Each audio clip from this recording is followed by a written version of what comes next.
আসসালামু আলাইকুম, স্বাগত জানাচ্ছি RTVর সন্ধ্যা সংবাদে। পুরোটা সংবাদে আপনাদের সাথে রয়েছে মিনিস্টার সুজানা এবং আমি ফাহমিদা সালাম। ভঙ্গুর অর্থনীতি পুনরুদ্ধার, আইনশৃঙ্খলা পরিস্থিতি নিয়ন্ত্রণ ও সুশাসন প্রতিষ্ঠা সামনের বড় চ্যালেঞ্জ বলে মন্তব্য করেছেন বিএনপি চেয়ারম্যান তারেক রহমান। পথ মত ভিন্ন হলেও ফ্যাসিবাদের বিরুদ্ধে সবাইকে ঐক্যবদ্ধ থাকার আহ্বান জানান তিনি। জানান, জনগণের কাছে দেয়া প্রতিটি প্রতিশ্রুতি বাস্তবায়ন করতে চায় তার দল। নির্বাচন নিয়ে আনুষ্ঠানিক প্রতিক্রিয়া জানাতে রাজধানীর একটি হোটেলে সংবাদ সম্মেলনে এসব কথা বলেন তিনি। আরও জানাচ্ছেন শামীম চৌধুরী। 12 ফেব্রুয়ারির জাতীয় নির্বাচনে ভূমিধস জয়ের মধ্য দিয়ে একক সংখ্যাগরিষ্ঠতা নিয়ে সরকার গঠন করতে যাচ্ছে দেশের বৃহৎ রাজনৈতিক দল বিএনপি। শপথ গ্রহণের আগে নির্বাচন নিয়ে আনুষ্ঠানিক প্রতিক্রিয়া জানাতে রাজধানীর ইন্টারকন্টিনেন্টাল হোটেলের বলরুমে দেশি বিদেশি সাংবাদিকদের মুখোমুখি দলটির চেয়ারম্যান তারেক রহমান। আমি দেশের সকল জনগণকে জানাই আন্তরিক অভিনন্দন। বক্তব্যের শুরুতেই দেশের গণতান্ত্রিক যাত্রার সূচনায় বিএনপির উপর আস্থা রাখায় দেশবাসীর প্রতি কৃতজ্ঞতা প্রকাশ করেন তারেক রহমান। নির্বাচনে রাজনৈতিক দলগুলোর নিজেদের মধ্যকার প্রতিযোগিতা যেন হিংসা প্রতিশোধে রূপ না নেয় সে বিষয়ে সতর্ক থাকার আহ্বান জানিয়ে বলেন, বিএনপির বিজয় দেশ ও গণতন্ত্রের বিজয়। আর কোনো অপশক্তি যাতে দেশে ফ্যাসিবাদ কায়েম করতে না পারে, দেশকে তাবেদার রাষ্ট্রে পরিণত করতে না পারে, এই জন্য আমরা সকলে ইনশাআল্লাহ ঐক্যবদ্ধ থাকবো এবং থাকতে হবে। জনগণকে দেয়া প্রতিটি প্রতিশ্রুতি বাস্তবায়নে বিএনপি কাজ করবে জানিয়ে ভবিষ্যৎ দেশ পরিচালনার চ্যালেঞ্জ নিয়েও কথা বলেন তারেক রহমান। ফ্যাসিবাদের রেখে যাওয়া ভঙ্গুর অর্থনীতি, অকার্যকর করে দেওয়া সাংবিধানিক এবং বিধিবদ্ধ প্রতিষ্ঠান এবং দুর্বল আইন শৃঙ্খলা পরিস্থিতি, এমন একটি পরিস্থিতির মধ্যে দিয়ে আমরা যাত্রা শুরু করতে যাচ্ছি। জনগণ বিএনপির প্রতি যে বিশ্বাস এবং ভালোবাসা দেখিয়েছেন, এবার জনগণের জীবন মান উন্নয়নের জন্য নিরলস কাজের মাধ্যমে জনগণের এই বিশ্বাস এবং ভালোবাসার প্রতিদান দিতে আমাদেরকে ঐক্যবদ্ধভাবে কাজ করতে হবে। নির্বাচনে বিএনপিকে ইলেকশন ইঞ্জিনিয়ারিং করতে হয়েছে কিনা সাংবাদিকদের এমন প্রশ্নের জবাবও দেন দলটির প্রধান তারেক রহমান। আপনাকে কোনো এই 200-র বেশি আসন পাওয়ার জন্য আপনাকে কোনো ইঞ্জিনিয়ারিং করতে হইল কিনা? আমাদের যে ইঞ্জিনিয়ারিংটা ছিল সেটা হচ্ছে জনগণকে আমাদের পক্ষে নিয়ে আসা, সেটাতে আলহামদুলিল্লাহ আমরা সফল হয়েছি। আরেক প্রশ্নের জবাবে সার্ককে পুনরায় চালু করার প্রত্যাশাও জানান তিনি। As you know that SARC was initiated initially by Bangladesh, so naturally we would want to revive SARC. We will discuss with our friends once we settle the government. We'll try to revive it. বিএনপির প্রতি জনগণের বিশ্বাস রক্ষায় দল ঐক্যবদ্ধভাবে কাজ করবে বলেও জানান বিএনপি চেয়ারম্যান তারেক রহমান। সবাই সবার যোগ্যতা এবং মেধার ভিত্তিতে সবাই সবার মতন করে ব্যবসা বাণিজ্য সবকিছু করতে হবে। শামীম চৌধুরী, RTV, ঢাকা। শুধু একটি দেশের উপর নির্ভরশীল পররাষ্ট্রনীতিতে আগামী সরকার চলবে না। নির্বাচনে জয় পরবর্তী সংবাদ সম্মেলনে একথা বলেন বিএনপি স্থায়ী কমিটির সদস্য আমির খসরু মাহমুদ চৌধুরী। এই সময় দলের মহাসচিব মির্জা ফখরুল ইসলাম আলমগীর উল্লেখ করেন, নির্বাচনে উদারপন্থী গণতন্ত্রের বিজয় হয়েছে। শাকিবুর রহমানের রিপোর্টে বিস্তারিত। আনুষ্ঠানিক সংবাদ সম্মেলনে উপস্থিত বহুল প্রতীক্ষিত সংবাদ সম্মেলন। জাতীয় সংসদ নির্বাচনে বিএনপির সংখ্যাগরিষ্ঠতা অর্জনের পর গণমাধ্যমে প্রথম মুখোমুখি হন চেয়ারম্যান তারেক রহমান সহ সিনিয়র নেতারা। এক ঐতিহাসিক নির্বাচনের মাধ্যমে অর্জিত আজকের এই বিজয়। নির্বাচন পরিচালনা কমিটির পক্ষ থেকে নির্বাচনের দায়িত্ব পালনের জন্য দেশি ও বিদেশি গণমাধ্যমকে ধন্যবাদ জানান নজরুল ইসলাম খান। আমরা আশা করব আগামী দিনেও আমাদের উন্নয়ন প্রয়াস, আমাদের দেশ গড়ার লড়াইয়ে আমাদের নেতা জনাব তারেক রহমানের নেতৃত্বে আগামী দিনের বিএনপির যে কার্যক্রম, সে কার্যক্রমে আপনারা সহযোগিতা করবেন। বিএনপি সরকারের পররাষ্ট্রনীতি কেমন হবে? বিদেশি গণমাধ্যমের প্রশ্নের জবাবে স্থায়ী কমিটির সদস্য আমির খসরু মাহমুদ চৌধুরী বলেন, বহুপাক্ষিক পররাষ্ট্রনীতিতে চলবে আগামী সরকার। বাংলাদেশ জাতীয়তাবাদী দল বহুপাক্ষিকতা নীতি অনুসরণ করে। আমরা কোনো সুনির্দিষ্ট একটি দেশের নীতিকেন্দ্রিকতায় বিশ্বাসী না। আমাদের নীতি বিশ্বের সব দেশকে নিয়ে, পারস্পরিক সম্মান, স্বার্থ, বাংলাদেশে অন্য কোনো দেশের হস্তক্ষেপ না থাকা এবং স্বায়ত্তশাসনের নীতিতে বিশ্বাসী আমরা। strategic autonomy for Bangladesh. জাতীয় নির্বাচন প্রমাণ করেছে তারেক রহমানের নেতৃত্বাধীন দল ঐক্যবদ্ধ। নির্বাচনে উদারপন্থী গণতন্ত্রের বিজয় হয়েছে বলে মন্তব্য করেন দলটির মহাসচিব মির্জা ফখরুল ইসলাম আলমগীর। তারা পরিবর্তন চায়, সেই পরিবর্তন হচ্ছে উন্নয়নের পরিবর্তন, অবস্থার পরিবর্তন, রাজনীতির গণতান্ত্রিকীকরণের পরিবর্তন, অর্থনীতির গণতান্ত্রিকীকরণের পরিবর্তন।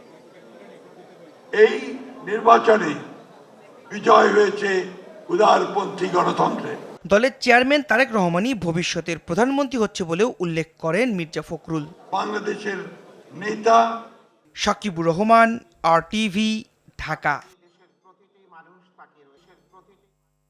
দর্শক, এই মুহূর্তে গুলশানে বিএনপি চেয়ারম্যানের কার্যালয়ের সামনে থেকে সরাসরি যোগ দিচ্ছেন সহকর্মী মুনতাসির মামুন।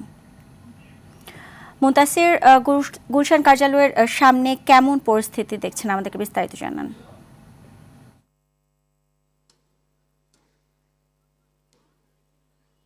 সুজানা, যেমনটি আপনি বলছিলেন যে তারেক রহমানের যে চেয়ারপারসন কার্যালয়, সেই চেয়ারপারসন কার্যালয়ে কিন্তু আসলে আজকে বিকেল থেকে কিন্তু আসলে নেতাকর্মীরা আসছেন, বিএনপি স্থায়ী কমিটির সদস্যরা আসছেন এবং তারা কিন্তু তারেক রহমান ঢাকা 17 আসনে তিনি যেই নিরঙ্কুশ জয়লাভ করেছেন তার জন্য কিন্তু অনেকেই আসলে তাকে ফুলের শুভেচ্ছা দিচ্ছেন, এমনটি কিন্তু আমরা দেখতে পেয়েছি। এবং কিছুক্ষণ আগে কিন্তু আসলে আমির খসরু মাহমুদ চৌধুরী এসেছিলেন এবং তিনি তাকে জিজ্ঞাসা করা যখন হয়েছিল যে আসলে তিনি এখানে কেন এসেছেন, তখন কিন্তু তিনি বলেছেন যে আসলে তাদের কিছু রাজনৈতিক কার্যকলাপ এবং পাশাপাশি তারেক রহমানকে তাদের দলীয় চেয়ারম্যান যিনি আছেন তাকে কিন্তু আসলে ফুলের শুভেচ্ছা দেওয়ার জন্য। এবং যদি আপনাকে একটু জানিয়ে রাখতে চাই যে আসলে আজকে কিন্তু ইন্টার কন্টিনেন্টালে কিন্তু একটি সাংবাদিকদের সাথে সভা হয়েছে এবং সেই সভায় কিন্তু তারেক রহমান সহ বিএনপির ঊর্ধ্বতন কর্মকর্তা এবং যারা স্থায়ী কমিটির সদস্য রয়েছে তারা কিন্তু আসলে উপস্থিত হয়েছিলেন এবং সেখানে কিন্তু আসলে নেতা কর্মীদেরকে তারেক রহমান বারবারই বলেছিলেন একটি কথা, যেন আসলে উত্তেজনাবশত যেন কোনো কাজ না করা হয় এবং পাশাপাশি তাদেরকে কোনো বিজয় মিছিল যেন না করা হয় সেদিকেও কিন্তু আসলে আহ্বান করেছেন। এবং যতই সময় গড়াচ্ছে ততই কিন্তু আসলে নেতাকর্মীদের ভিড় কিন্তু এখানে বাড়ছে। এবং যদি বলার চেষ্টা করি যে আসলে নেতাকর্মীরা কিন্তু এক প্রকার মুখিয়ে রয়েছেন, অর্থাৎ আগামী 3 দিন বা 4 দিন পর যে সরকার গঠন হবে সেই সরকার গঠনটি কেমন হবে এবং সেই সরকারে কে আসবেন, কে মন্ত্রী হবেন সেদিকেও কিন্তু আসলে তাকিয়ে রয়েছে অনেক নেতাকর্মী। তো আসলে এই ছিল আমার কাছে এই গুলশান চেয়ারপারসন কার্যালয়ের সামনে থেকে সর্বশেষ। সুজানা। জি মুনতাসির, আপনাকে অসংখ্য ধন্যবাদ। নির্বাচনের ফলাফল মেনে নিয়ে দায়িত্বশীল বিরোধী দল হিসেবে কাজ করার ঘোষণা দিয়েছেন জামায়াত ইসলামীর আমির ডাক্তার শফিকুর রহমান। তিনি বলেছেন, শুরু থেকে তারা একটি স্থিতিশীল ও কার্যকর গণতান্ত্রিক ব্যবস্থার প্রতি প্রতিশ্রুতিবদ্ধ ছিলেন। সেই প্রতিশ্রুতিতে এখনও অটল। শুক্রবার দিবাগত রাত 1:44 দিকে ফেসবুকে নিজের ভেরিফাইড আইডিতে এক পোস্টে এসব কথা বলেন শফিকুর রহমান।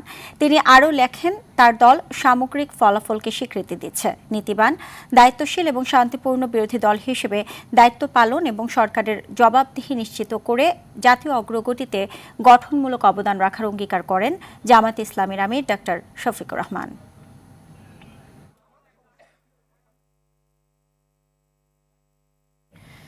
30টি আসনে ভোট কারচুপি ও জালিয়াতির অভিযোগ এনেছে জামায়াত ইসলামী। এর প্রেক্ষিতে এসব আসনগুলোতে ভোট পুনর্গণনার আবেদন করা হয়েছে বলে জানান জামায়াতের সহকারী সেক্রেটারি জেনারেল এবং মিডিয়া ও প্রচার বিভাগের প্রধান এহসানুল মাহবুব জুবায়ের।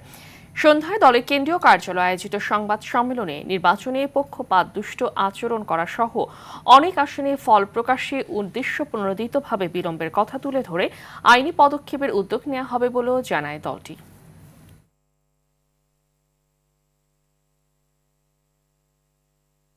আমরা এখন পর্যন্ত 30টি আসনে পেয়েছি, আমরা আরো তথ্যপত্র নিচ্ছি। আমরা সবগুলো আসনের যে পোলিং স্টেশন আছে অর্থাৎ ভোট কেন্দ্র আছে সেখান থেকে তথ্যগুলো আমরা নিচ্ছি, এই জন্য সময় একটু লাগছে আমাদের। ইঞ্জিনিয়ারিং যে হয়েছে আমরা সবগুলো বিষয় সময় সময় জানিয়েছি। তো এই ধরনের ডিসক্রিমিনেশন, এই ধরনের চরমভাবে বলা যায় যে ভোট জালিয়াতির সব ধরনের পদক্ষেপ তারা নিয়েছেন প্রশাসনের একদল বা নির্বাচন কমিশনের সাথে একদল লোকের সহযোগিতা নিয়ে। আমরা নির্বাচনের ফল ঘোষণার পর থেকেই সারা দেশে সন্ত্রাস, প্রতিহিংসা ও দখলদারিত্বের রাজনীতি শুরু হয়েছে বলে অভিযোগ করেছেন এনসিপির আহ্বায়ক নাহিদ ইসলাম। তিনি বলেন, ক্ষমতার উল্লাসে ভিন্ন মত ও প্রতিদ্বন্দ্বী শক্তির উপর হামলা চালিয়ে তারা প্রমাণ করছে তাদের লক্ষ্য গণতান্ত্রিক সহাবস্থান নয়, ভয়ের পরিবেশ সৃষ্টি করা। গণমাধ্যমে পাঠানো এক বিবৃতিতে তিনি এ অভিযোগ করেন। অবিলম্বে সব সহিংসতা বন্ধ করে জড়িতদের দ্রুত আইনের আওতায় আনার দাবি জানান।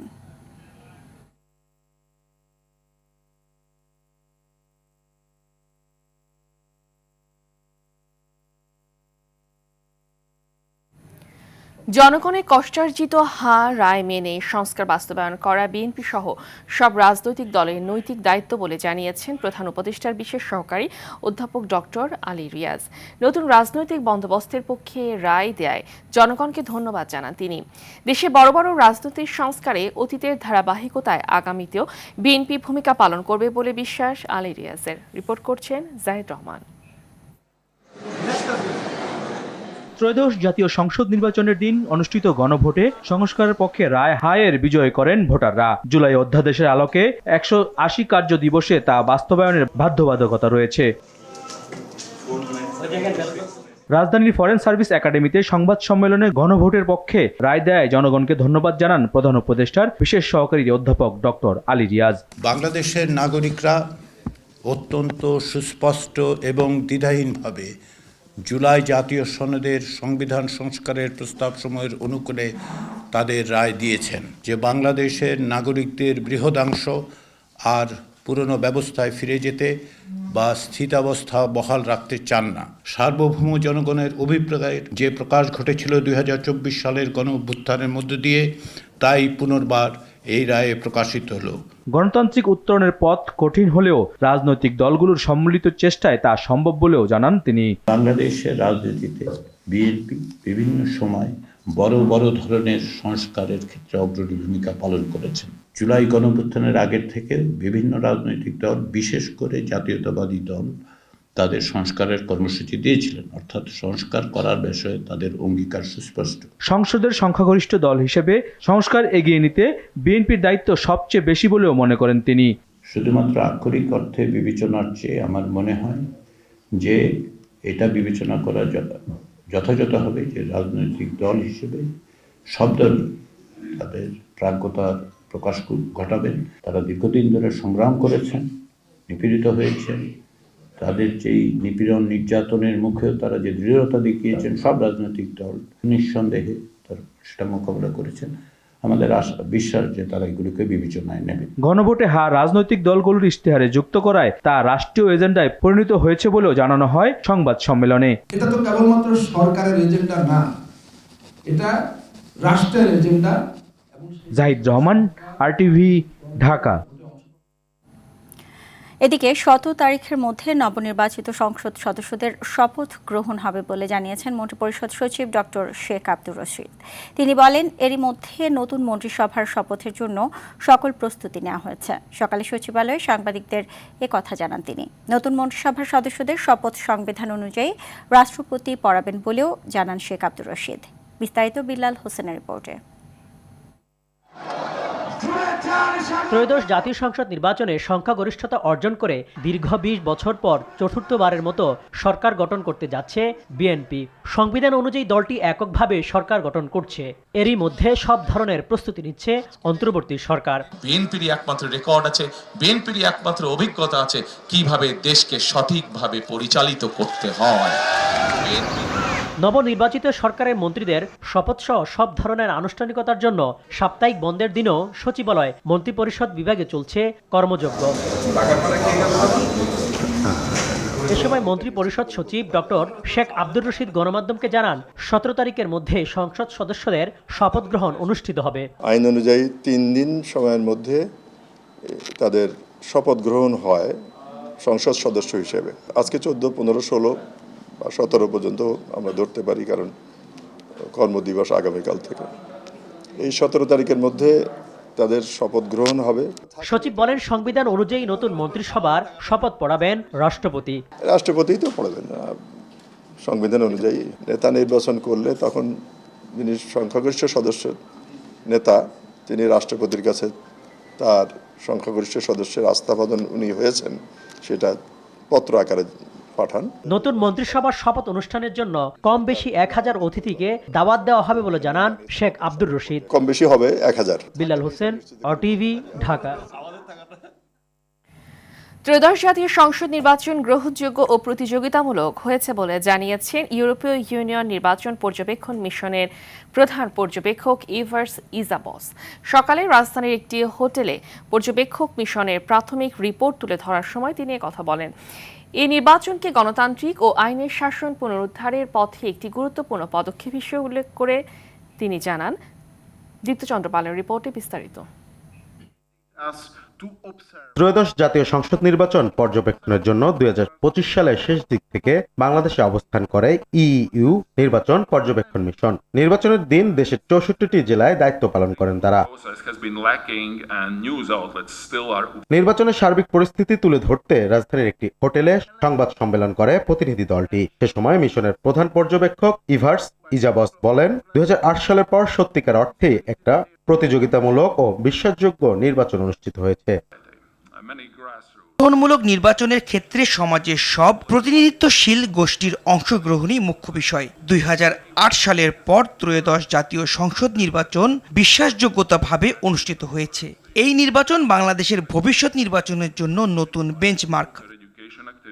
বিচ্ছিন্ন কিছু ভয়ভীতি ও সংঘর্ষের খবর পাওয়া গেলেও নির্বাচন আন্তর্জাতিক মান বজায় রেখে অনুষ্ঠিত হয়েছে। নির্বাচনী আইনগত কাঠামো আন্তর্জাতিক মানদণ্ডের সঙ্গে অনেকাংশে সামঞ্জস্যপূর্ণ ছিল।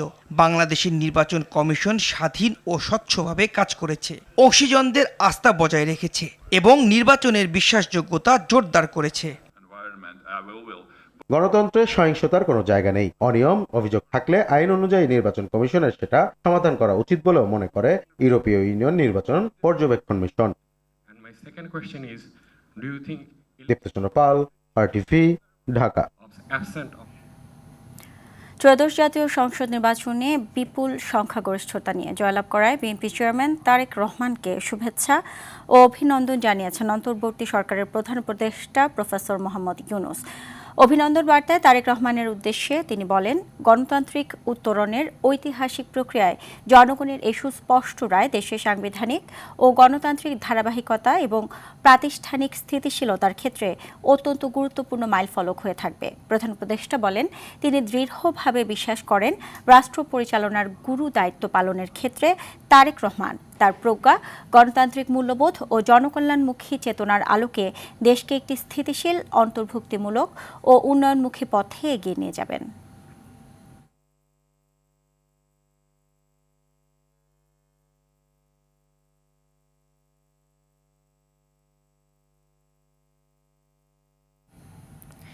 শীতের জড়তা কাটিয়ে বাংলা ক্যালেন্ডারের পাতা ঘুরে আবারও এলো ঋতুরাজ বসন্ত। ফাল্গুনের আগমনে প্রকৃতিতে এখন রঙের ছোঁয়া। বসন্তের হাজারো রং যেন ভালোবাসারই আরেক রূপ। তাই তো বরাবরের মতো ভালোবাসার দিনটিও এলো ফাগুনের হাত ধরেই। তাই এই দুয়ের ছোঁয়ায় ধূসর নাগরিক মনও হয়ে উঠেছে ভীষণ রঙিন, জাগাচ্ছে নতুন প্রত্যাশাও। ভালোবাসার কথা জানাচ্ছেন সাদিয়া কানিজ। গাছে গাছে নতুন পাতা আর বাহারি ফুল জানান দিচ্ছে বসন্ত এসে গেছে। নতুন প্রাণ প্রকৃতি আহ্বান জানাচ্ছে নতুন স্বপ্নের। কংক্রিটের শহরটাও নিজেকে লুকোতে পারেনি বসন্তের ছোঁয়া থেকে, ঠিক যেমনটা পারেনি নাগরিক মন। তাই দিনটিতে নিজেকেও রঙিন করতে ব্যস্ত সবাই।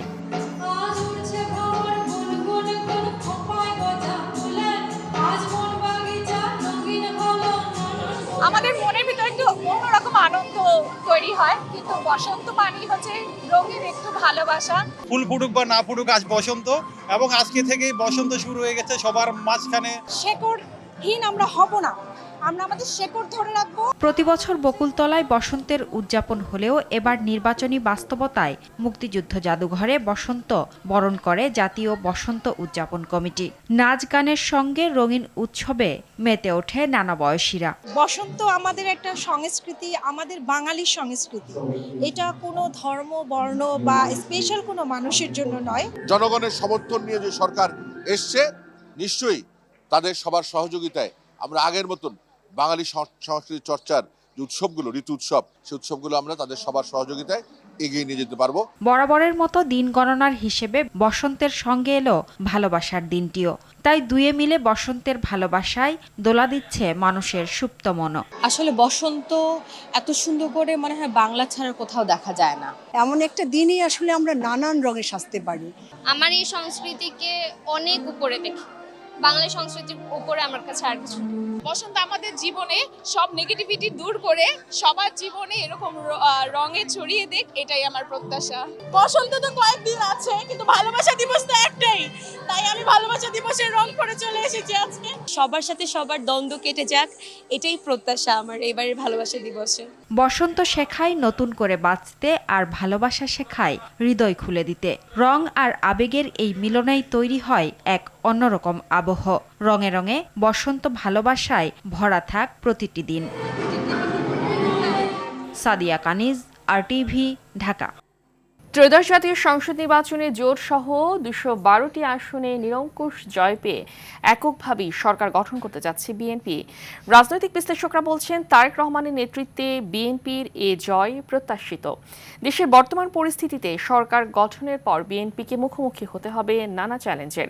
তবে দেশ নিয়ে পরিকল্পনা বাস্তবায়নে সুন্দর দল করতে পারলে চ্যালেঞ্জগুলো মোকাবেলা করা সম্ভব বলেও জানান তারা। আরও জানাচ্ছেন শামীম চৌধুরী, ক্যামেরায় ছিলেন সুমন দে। জুলাই পরবর্তী বাংলাদেশে প্রত্যাবর্তন তারেক রহমানের। লাখো মানুষের অভ্যর্থনায় সিক্ত তারেক রহমান জানান, দেশ নিয়ে তার ভাবনা। We have a plan for the people and for the country. দেশে ফেরার কয়েকদিনের মাথায় মা বেগম খালেদা জিয়ার মৃত্যুর মতো কঠিন বাস্তবতার মুখোমুখি হতে হয় তারেক রহমানকে। মায়ের মৃত্যুর পর দলীয় সিদ্ধান্তে ভারপ্রাপ্ত থেকে হন বিএনপি প্রধান। দলের দায়িত্ব পেয়েই শক্ত হাতে প্রস্তুতি নেন ত্রয়োদশ জাতীয় সংসদ নির্বাচনের। চষে বেড়ান দেশের বিভাগীয় শহর সহ গুরুত্বপূর্ণ অঞ্চল। প্রতিটি জনসভায় তুলে ধরেন তার দেশ গঠনের সুনির্দিষ্ট পরিকল্পনা। বেড়িবাঁধ দিয়ে নদী ভাঙন আমাদেরকে ঠেকাতে হবে যে কোনো মূল্যে। জুলাই পরবর্তী নির্বাচনে তারেক রহমানের ডাকে সাড়া দেন দেশের জনগণ। জোটসহ 213টি আসনে তার হাতে নিরঙ্কুশ জয় তুলে দেন জনতা। রাজনৈতিক বিশ্লেষকরা বলছেন, তারেক রহমানের নেতৃত্বে বিএনপির এ জয় প্রত্যাশিত। সরকার গঠনের পর দেশের বর্তমান পরিস্থিতিতে বিএনপি প্রধানকে মুখোমুখি হতে হবে নানামুখী চ্যালেঞ্জের। দেশের ভেতরের যে অর্থনৈতিক কাঠামো সেটিকে পুনরুদ্ধার করা, দেশের ভেতর থেকে প্রচুর টাকা পাচার হয়েছে সেই টাকা পুনরুদ্ধার করা, এবং সামগ্রিকভাবে জনগণের যেটি হয়েছে যে মানে দ্রব্যমূল্যেরও কিন্তু একটি ঊর্ধ্বগতি হয়েছে। এই অর্থনৈতিক জায়গা থেকে এই চ্যালেঞ্জগুলো ইমিডিয়েটলি বিএনপিকে ফেস করতে হবে। এই রাষ্ট্রবিজ্ঞানীর মতে, পররাষ্ট্রনীতির ক্ষেত্রে ভারতের সঙ্গে সম্পর্ক ও রাজনৈতিক সমঝোতার কঠিন চ্যালেঞ্জ থাকবে বিএনপি সরকারের সামনে। আন্তঃরাষ্ট্র সম্পর্ক কী হবে, ভারতের সাথে তাদের সম্পর্কটা কী হবে, অন্যান্য দেশগুলোর সাথে তাদের সম্পর্ক কী হবে, এই সবগুলো বিষয় কিন্তু বিএনপিকে অ্যাড্রেস করতে হবে। একই সাথে জনগণের যে আশা আকাঙ্ক্ষা নিয়ে বিএনপিকে ভোট দিয়েছে, সে আশা আকাঙ্ক্ষাগুলো কিন্তু তাদেরকে রক্ষা করতে হবে। সামনে থাকা চ্যালেঞ্জগুলো মোকাবেলা করতে বিএনপি প্রধানকে শক্ত হাতে শুদ্ধি অভিযান চালাতে হবে নিজ দলের মাঝে। দেশটা দুভাগে বিভক্ত হয়ে গেছে। তারেক রহমানের প্রথম কাজ হবে দেশটাকে একত্র করার কোনো উদ্যোগ নেওয়া। সামনের দিকে নিতে হইলে তাকে নির্মোহভাবে কাজ করতে হবে, এবং কোনো দলের মানে অনুকম্পা অমুকরে আমার দলের লোক ছাড়া যাবে, এটা হবে না। জুলাই পরবর্তী নির্বাচনে বিজয়ী হয়ে এককভাবে সংখ্যাগরিষ্ঠ আসন নিয়ে সরকার গঠন করতে যাচ্ছে বিএনপি। দলটির কাছে মানুষের প্রত্যাশা অনেক, আর মানুষের সেই প্রত্যাশা পূরণে রয়েছে নানামুখী চ্যালেঞ্জ। তবে বিএনপি প্রধান তারেক রহমানের রয়েছে দেশ গঠনে সুনির্দিষ্ট পরিকল্পনা। সবাইকে নিয়ে ঐক্যবদ্ধভাবে সেই পরিকল্পনা বাস্তবায়ন করতে পারলে চ্যালেঞ্জগুলো মোকাবেলা করা সম্ভব, এমনটাই বলছে বিশেষজ্ঞরা। শামীম চৌধুরী, RTV, ঢাকা। ভোট গণনার সময় এজেন্ট পরিবর্তন, ফলাফল ওভাররাইটিং এবং ব্যালট ডিজাইনে বিভ্রান্তি সৃষ্টি করে ভোট বাতিলের অভিযোগ তুলে ফল পুনর্গণনার দাবি জানিয়েছেন বাংলাদেশ খেলাফত মজলিসের আমির ও ঢাকা 13 আসনে 11 দলীয় নির্বাচনী জোটের প্রার্থী মাওলানা মামুনুল হক। সকালে নির্বাচন কমিশনে আনুষ্ঠানিকভাবে তিনি এ অভিযোগ দাখিল করেন। এ সময় তিনি বলেন, প্রকাশিত ফলাফলে জনগণের মতামতের প্রতিফলন হয়নি। তার আসনে যেসব ভোট বাতিল করা হয়েছে তার মধ্যে 80 থেকে 90% ভোট তার পক্ষে ছিল। তার অভিযোগ, আমলে না নিলে রাজপথ বা আদালতে যাবেন বলেও হুঁশিয়ারি দেন তিনি।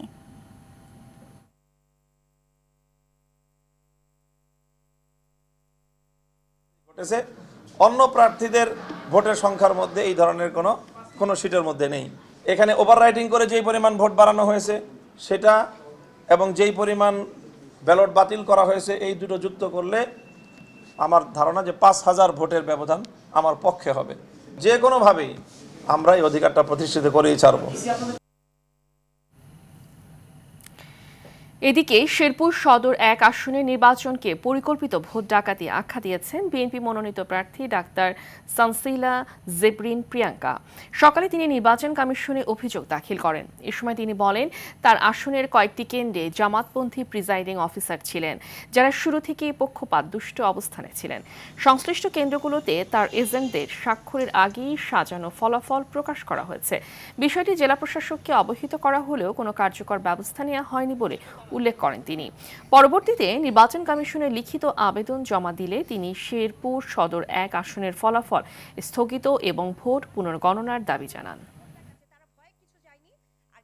দাড়িপাল্লার প্রতি অ্যাট্রাক্ট করে মানুষ দাড়িপাল্লার ভোটারদেরকে নিয়েছে, আমার ভোটারদেরকে ভয়ভীতি দেখিয়ে তারা ভোট দিতে দেয়নি। আমি অলরেডি এই ফলাফল স্থগিতের জন্য আবেদন করেছি এবং পুনর্নির্বাচন আমি দাবি করি একটি কারণে, আমার শেরপুরের ভোট ঠিক মতন হয়নি।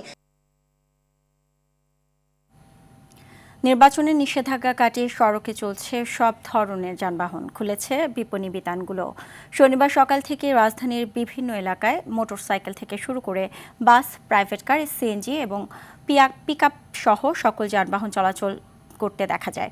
এদিকে লম্বা ছুটি পেয়ে ঘরমুখ মানুষ এখনও পুরোপুরি ঢাকায় না ফিরলেও সড়কে যানবাহনের সংখ্যা কম নয়।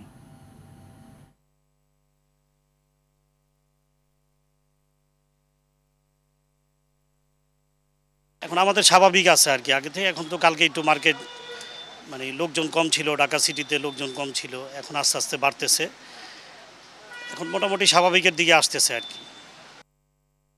সন্ধ্যার সংবাদে পর্যন্তই। রাতের সংবাদ 11:15টায় দেখার আমন্ত্রণ রইল। ধন্যবাদ সবাইকে। সবাইকে ধন্যবাদ।